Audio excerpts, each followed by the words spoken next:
এবার যে ছবি আপনাদেরকে দেখাবো, বাড়ির মাথায় টাওয়ার, কিন্তু কার বাড়ি? বিজেপি নেতার বাড়িতে টাওয়ার। আর এই টাওয়ার বেআইনি টাওয়ার। এই বাড়িতে অবৈধ নির্মাণ করে টাওয়ার, অবৈধ নির্মাণ ভাঙার নির্দেশ দেয় হাইকোর্ট।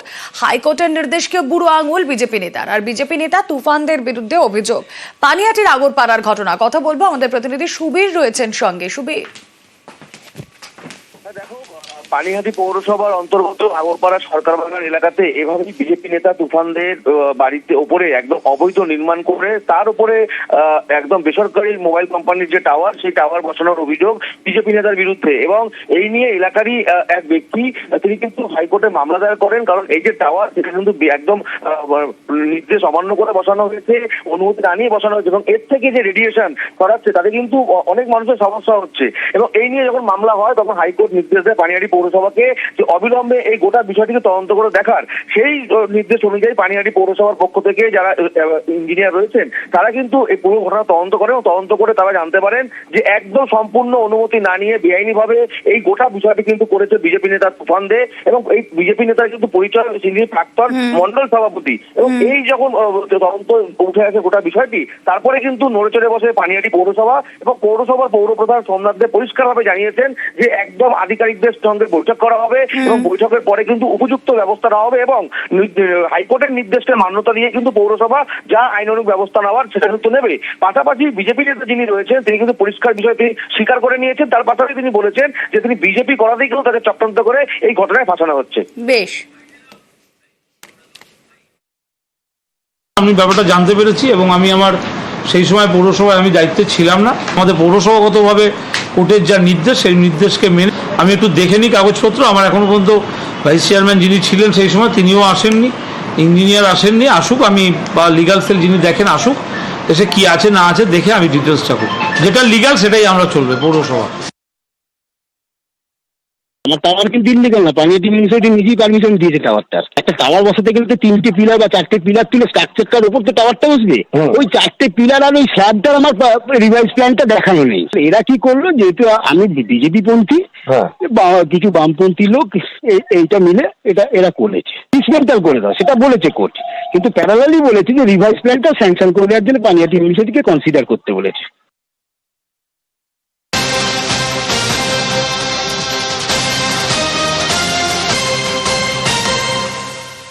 আবারও নজর আমরা রাখবো ভূস্বর্গে। পেহেলগাঁওয়ে পৌঁছে গিয়েছেন কেন্দ্রীয় স্বরাষ্ট্রমন্ত্রী অমিত শাহ। সেনাবাহিনীর জওয়ানদের সঙ্গে কথা বলছেন তিনি, কপ্টারে চড়ে গোটা এলাকা পরিদর্শন। পেহেলগাঁও, যেখানে গতকাল জঙ্গি হানায় নিহত 27 জন, সেখানেই অমিত শাহ পৌঁছে গিয়েছেন। গতকালই আমরা দেখেছিলাম শ্রীনগরে পৌঁছে যান প্রধানমন্ত্রী নরেন্দ্র মোদীর নির্দেশে পৌঁছে যান শ্রীনগরে অমিত শাহ, আর তারপর আজ পেহেলগাঁওয়ে পৌঁছে গিয়েছেন শাহ। গোটা এলাকা ঘুরে দেখছেন তিনি। পেহেলগাঁওয়ে যেখানে গতকালই পর্যটকদের টার্গেট করে জঙ্গিরা হামলা, যে হামলায় মৃত্যু হয় বহু পর্যটকের, সেখানেই অমিত শাহ তিনি পৌঁছে গিয়েছেন। গতকাল আমরা দেখেছি জম্মু কাশ্মীরের মুখ্যমন্ত্রী ওমর আবদুল্লার সঙ্গে বিশেষ বৈঠক সারেন অমিত শাহ। উচ্চ পর্যায়ের বৈঠক চলে, এবং তারপর পেহেলগাঁও পরিদর্শনে গিয়েছেন কেন্দ্রীয় স্বরাষ্ট্রমন্ত্রী অমিত শাহ। ইতিমধ্যে হামলার দায় স্বীকার করেছে লস্কর-ই তৈবা। আমরা জানি পেহেলগাঁওয়ে হামলার দায় স্বীকার করেছে লস্কর-ই তৈবা। ঘটনাস্থলে পেহেলগাঁওয়ে হামলাস্থলে পৌঁছে গিয়েছেন অমিত শাহ। পেহেলগাঁওয়ে জঙ্গিদের গুলিতে নিহত 26 জন পর্যটক, তার মধ্যে 3 জন বাঙালি পর্যটকও রয়েছেন।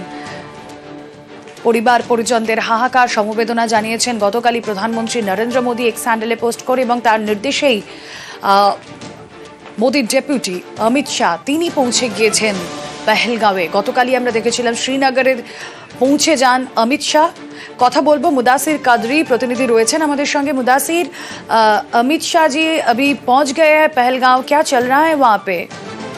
देखिए, मैंने आपको पहले भी बताया कि अमित शाह जो है वो सुबह यहाँ पहुंचे थे, और अभी वो यहाँ से निकल गए, और वो श्रीनगर की ओर निकल गए। और जिस तरह से हमने कहा कि जो होम मिनिस्टर है वो कल श्रीनगर पहुंचे थे, और रात भर उन्होंने जो है राजभवन में कयाम किया, राजभवन में वो ठहरे, और वहाँ पर जो लेफ्टिनेंट गवर्नर है उनसे मुलाकात की, जो मुख्यमंत्री है उमर अब्दुल्ला उनसे मुलाकात की, और उसके बाद आज तड़के सुबह वो पुलिस कंट्रोल रूम श्रीनगर पहुंचे और जहां पर वो जो पर्यटक है उनके शव रखे गए थे और वहां जो पर्यटक मारे गए हैं उनके परिजनों से भी मुलाकात की। तो वहां से निकलकर जो होम मिनिस्टर है वो सीधे पहलगाम आए और बायसरन जो इलाका है जहां पर ये टेरर अटैक हुआ था, तो वहां पर जो सिचुएशन है उसका स्टॉक लिया, उसका जायजा लिया और पूरा जो सिक्योरिटी रिव्यू है उस पर बात हुई। जो उच्च अधिकारी वहां पर थे, सेना के, पुलिस के या फिर जो पैरामिलिट्री फोर्सेस है, तो यहाँ से निकलकर जो होम मिनिस्टर है वो GMC अनंतनाग यानी कि गवर्नमेंट मेडिकल कॉलेज हॉस्पिटल जो है अनंतनाग में, तो वहां पर पहुंचे और वहां पर जो घायल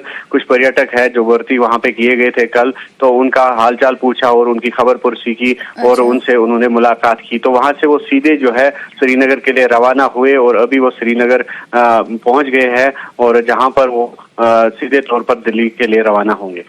जी।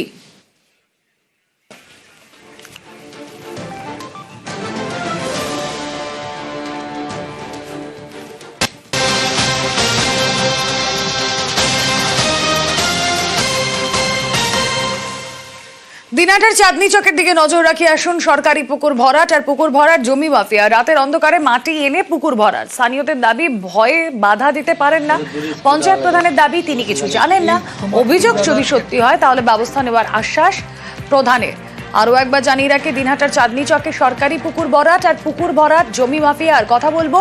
শুভঙ্কর প্রতিনিধি রয়েছেন আমাদের সঙ্গে। শুভঙ্কর, কি করে দিনে দুপুরে এভাবে ভরাট কাজ চলছে, তাও আবার সরকারি পুকুর?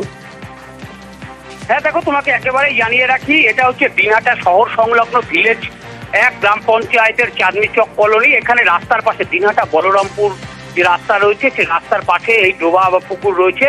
সেই পুকুরটি বর্তমানে জল না থাকায় কিছুটা মজে গিয়েছে।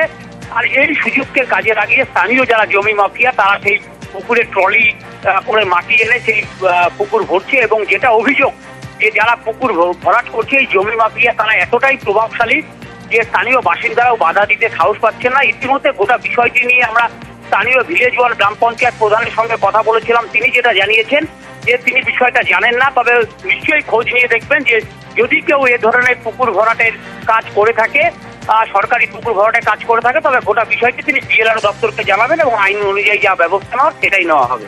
বেশ।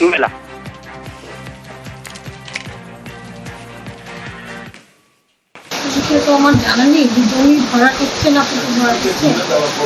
আপনারা সংবাদ মাধ্যম যেহেতু আমাকে জানাচ্ছেন তাহলে আমাকে দেখতে হবে যে সরকারি জমিতে তো সরকারি মানে জমি, সেখানে হয় সরকারি কোনো প্রকল্পের কাজ হবে, সেটা আমাদের ব্লক থেকেও এই ধরনের হয়তো কোনো টেন্ডার হয়নি বলে আমরা জানতাম, আমার জিপি থেকে তো হয়নি। এখন কোন জমিটা ভরাট হচ্ছে সেটাকে আমাকে আইডেন্টিফাই করতে হবে। সেটা যদি অবশ্যই সরকারি জমি হয়, সেখানে যদি কেউ করে থাকে তাহলে সেটা আমাদের যেটা আইনি পদ্ধতি সেটা করতে হবে।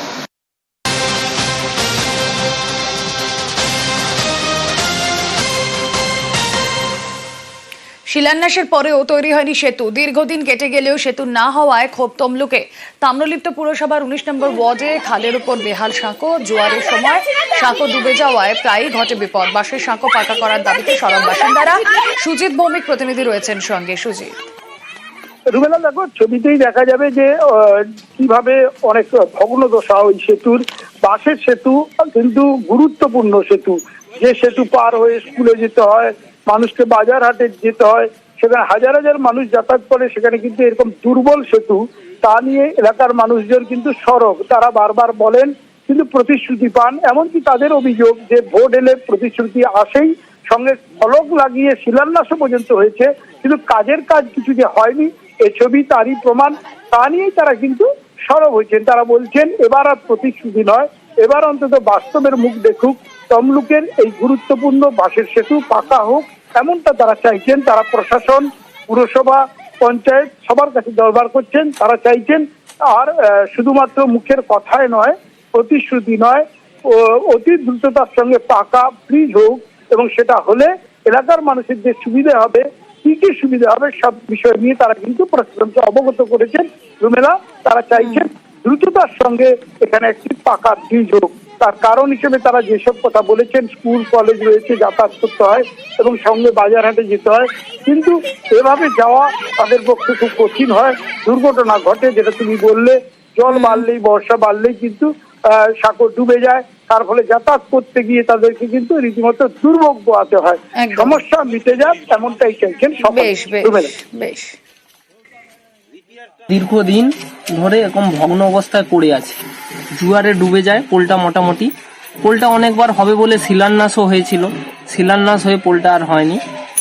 আর এই পোলের উপর দিয়ে 4-5টা স্কুলের ছাত্রছাত্রী যাতায়াত করে এবং অসংখ্য মানুষ। নন্দকুমার বিধানসভা আর তমলুক পৌরসভার মেন যোগাযোগ কেন্দ্র, এটা দিয়ে যাওয়ার অনেক অসুবিধা হয়। এই কারণে অনেকবার অ্যাপ্লাইও হয়েছে এই পোলটা করার জন্য পৌরসভাতে, কিন্তু সেভাবে কেউ গুরুত্ব দিচ্ছে না। শুধু শিলান্যাস হয়ে যায়, তারপরে আর কোনো কাজই শুরু হয় না। খোঁজ খবর করে দেখব এবং যদি প্রকৃত মানুষের যদি প্রয়োজন হয় আমরা এই স্কিমটা করে রাজ্য সরকারের কাছে পাঠাবো। রাজ্য সরকার অর্থ দিলে নিশ্চয়ই কাজ হবে। অনুসন্ধান করে যদি প্রয়োজন হয় নিশ্চয়ই আমরা রাজ্য সরকারের কাছে প্রস্তাব পাঠাবো।